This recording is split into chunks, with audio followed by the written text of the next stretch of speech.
자, 두 번째 주제 여기까지 했고요. 이어서 세 번째 주제로 넘어갑니다.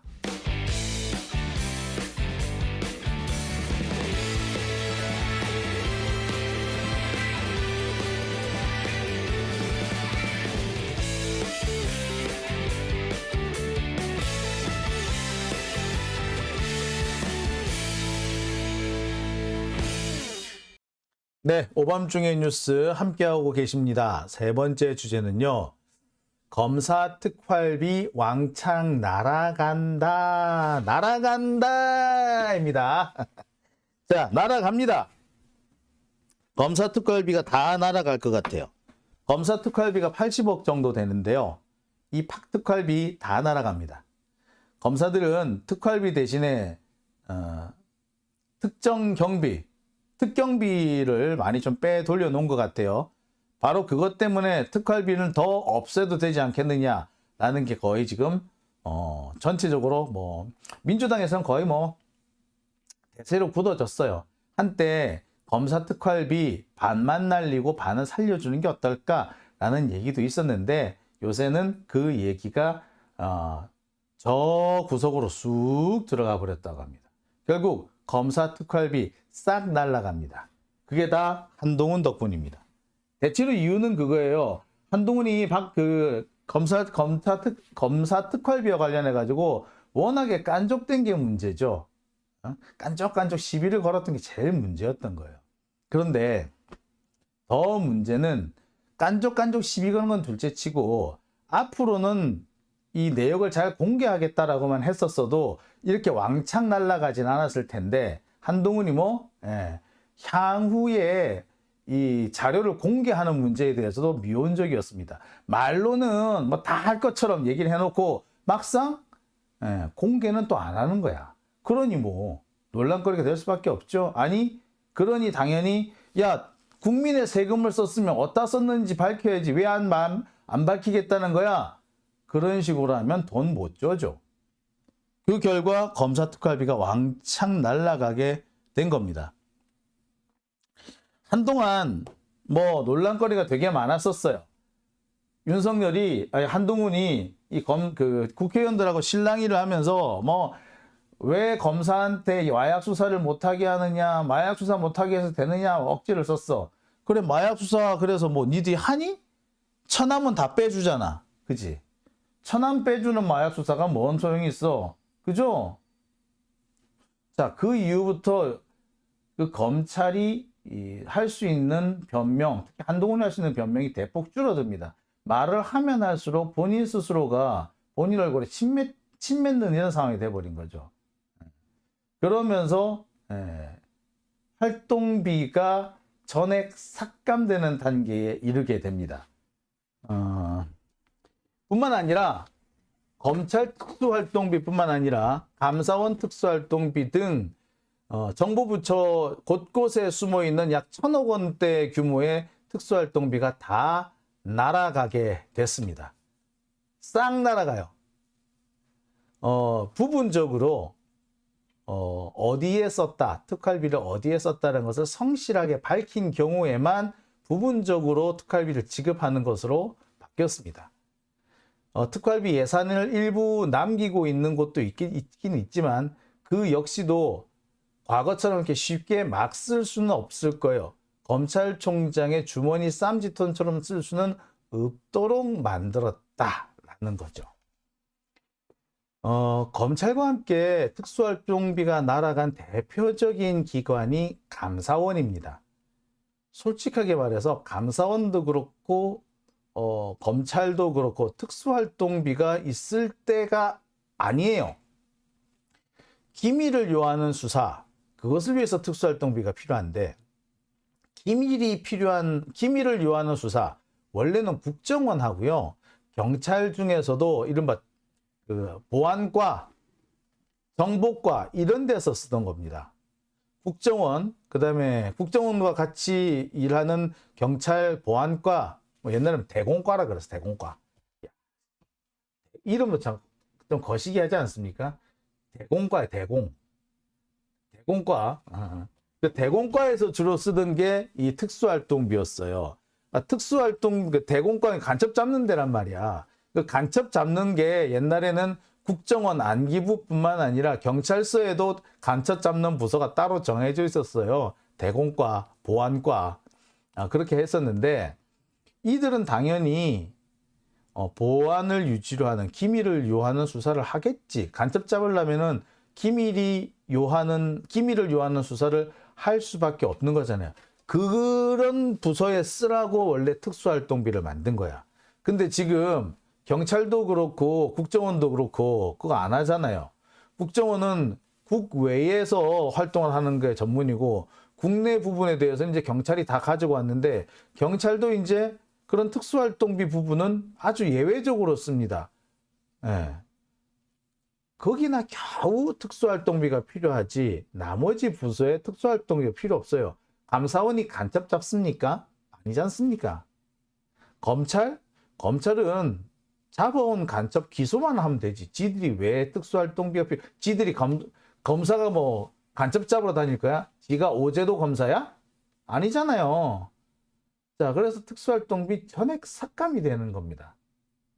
자, 이와 관련해 가지고 제가 준비한 영상이 하나 있거든요. 준비한 영상 하나 보시고 계속 말씀 이어가겠습니다.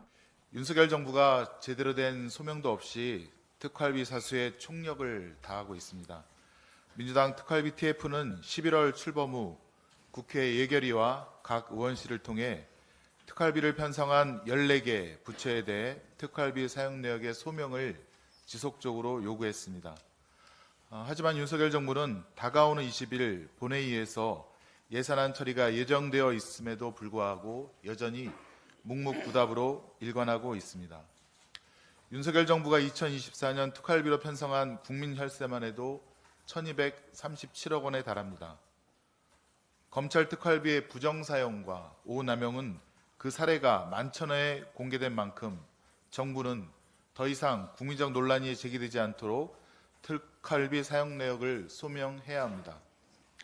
이제는 국회가 나서서 국민께 약속한 대로 소명되지 않은 특활비의 삭감, 특활비의 특정 업무 경비로의 이관을 단계적으로 추진해 나가야 합니다. 국회도 이미 2017년 국회 특활비 81억 원을 9억 원 정도로 대폭 감액한 바 있습니다. 이에 더불어민주당 특활비 TF는 특활비 전행을 바로잡기 위한 제도 개선안을 다음과 같이 마련하였습니다. 첫째, 예산 편성 및 심의 단계에서 정부가 특활비 편성 신청 시 그 근거 자료의 제출을 의무화해야 합니다. 현행 기재부 편성 지침에 따르더라도 각 부처는 감사원의 집행 실태 점검 결과를 반영하여 특활비 예산을 요구해야 합니다. 그런데 검찰 특활비의 경우 2022년부터 3년간 1,000원 단위까지 그 항목별로 동일한 금액이 편성이 되었습니다. 이는 감사원의 집행 점검 결과가 반영되지 않은 예로서 볼 수 있겠습니다. 따라서 앞서 말씀드린 바와 같이 정부가 국회에 특활비 예산안 제출 시 반드시 편성 근거 자료를 함께 제출하도록 제도화해야 됩니다. 둘째, 예산 집행 단계입니다.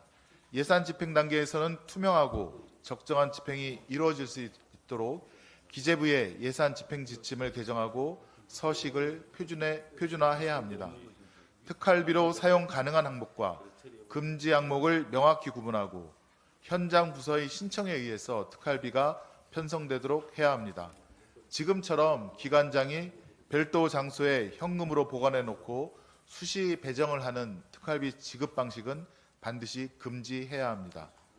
또한 업무 난이도 및 정보 실적을 평가해서 그것을 기준으로 지급액을 결정하고 지급 서식 표준화하여 현금 사용 목록과 함께 단위 사업별, 지급 시기별, 부서별 상세 집행자료와 증거 서류를 구비해야 합니다. 아울러 특활비 심의위원회와 관련된 규정, 회의록, 심의 결과 등을 자료로 비치하여 국회에 요구가 있을 때는 언제든지 이를 제출할 수 있도록 해야 합니다. 세 번째, 집행 후 감독 단계에서는 우선 기관별 네, 보셨죠? 뭐 길어질 것 같아서 제가 여기까지만 보는 걸로 했는데요. 보시다시피 이 특수활동비는 원칙적으로 다 삭감합니다. 부분적으로 필요한 데가 있다면 왜 필요한지를 소명을 하고 받아가야 하며 받아가는 것도 현금으로 쓰지 못하도록 하고 있습니다. 기밀을 필요로 해서 당장 밝히지 못한다고 하면 수사가 끝나고 난다면 반드시 밝히도록 이렇게 정해주고 있고, 자, 그리고 원칙적으로 못 쓰게 만들었다. 자, 못 쓴다는 얘기예요. 지금처럼 이제 못 쓴다는 얘기예요. 이제는 사실상 진짜 필요한 수사 외에는 쓸 수 없게끔 만들었다라고 보시면 됩니다. 즉 지금까지 기존에 알려져 있던 특수활동비는 없어졌다라고 봐셔도 과언 아닙니다. 자, 그런데 이번에 이 민주당의 국회의원들 분위기가 갑자기 좀 바뀌는 그런 경우가 있었다고 합니다. 이 검사 탄핵이 통과되고 난 다음에 이 민주당 분위기가 많이 바뀌었다고 해요. 그 전까지는 툭하면 역풍 하면서 자꾸 공격적인 이런 행동에 나서지 않으려고 하는 그런 현상이 강했는데, 검사 탄핵이 통과되고 난 다음부터는 전체적으로 봐서 분위기가 많이 좀 적극적으로 바뀌었다고 합니다. 검사 탄핵 통과 이후에 가장 많이 드러난 것이 공격이 최상의 방어다라는 점을 의원들 스스로 이렇게 말씀하시는 분들이 많이 늘었대요. 옛날에 역풍 운운하던 그런 분들도 공격이 최상의 방어다라는 말씀을 하신다는 겁니다. 그 이후에 이 특활비 대폭 삭감 부분도 좀 더 전향적으로 진척이 됐다라고 얘기를 합니다. 이 특수활동비 삭감액도 커졌고, 삭감하지 않고 남은 부분 역시도 현금으로는 절대 쓸 수 없게 만들었던 거죠. 사실 이 특활비 옛날에는 주로 어디다 쓰게 됐냐면, 옛날에 학교 아시는 분도 아실는지 모르겠습니다. 옛날에 전국 각 경찰서는요, 대학이나 노조에 프락치를 심어 놨었어요. 학교에도 프락치 있었거든. 제가 학교 다닐 때 프락치가 항상 상주하고 있는 건물도 있었어. 우리끼리 서로 다 얘기하고 그랬고, 그래서 거기 드나드는 애들 조심하라고 막 그랬었단 말이에요. 자, 프락치를 그러면 어떻게 쓸까? 그 프락치들한테 활동비라고 지급하는 게 사실은 특수활동비였던 거예요. 프락치 공작을 할 때 쓰려고. 근데 지금도 프락치 심나 보지 특수활동비 계속 쓰는 거 보니까 참 그러네요. 그러니까 그동안에 참 얼마나 돈을 함부로 썼겠어요. 프락치 활동 이런 거 요새는 안 하잖아. 그런 프락치 활동에 들어가는 돈은 어디다 썼겠어? 지들이 소고기 사 먹겠죠. 한동훈 뭐 버카로 소고기 사 먹으면 탄핵된다고 그랬는데, 자, 버카로 소고기 사 먹은 대표적인 사람이 누굽니까? 윤석열이래. 그 청계산 밑에 가가지고 소고기 많이 잡사왔대. 저는 또 그것도 기억이 나요. 그 윤석열 징계 당하고 그래가지고 직무정지 당했을 때, 검찰총장으로 직무정지 당했을 때 아크로비스타 밑에 늘봄 거기서 그 대검 차장 뭐 이런 사람들 불러다 놓고 또 술 한 잔에 고기 한 접시씩 다 하셨잖아. 자, 그거는 뭔데? 그거는 탄핵감 아닌가? 직무까지 정지가 돼 있는데 그 돈을 썼다고? 볼만한데? 야, 떨떠름한데? 그러니까 이 한동훈을 비롯한 검사들의 사고방식의 제일 문제는 지들이 한 짓거리는 애시당초에 고려 대상에 포함시키지 않는다는 겁니다. 마치 지들은 특권 계급이야. 남이 사 먹은 소고기는요, 10,000원, 20,000원도 문제가 되고 지들이 해먹은 소고기는 문제가 안 되는 거. 참 대단한 사고방식 아닌가요? 그죠? 자, 이런 검찰의 이 특권적인 행동을 바로 잡으려면은 특수활동비 같은 이런 특권이 배어 있는 예산은 빨리 없애는 것이 필요하지 않을까라는 생각을 해보게 됩니다. 이 점에서 검사 탄핵이 통과되고 난 다음에 민주당 국회의원들 사이에 이 기류가 많이 변했다는 거, 좀 더 적극적으로 변했다는 거 정말 환영할 얘기가 아닐까라는 생각을 해보게 됩니다. 자, 오밤중의 뉴스 함께하고 계십니다.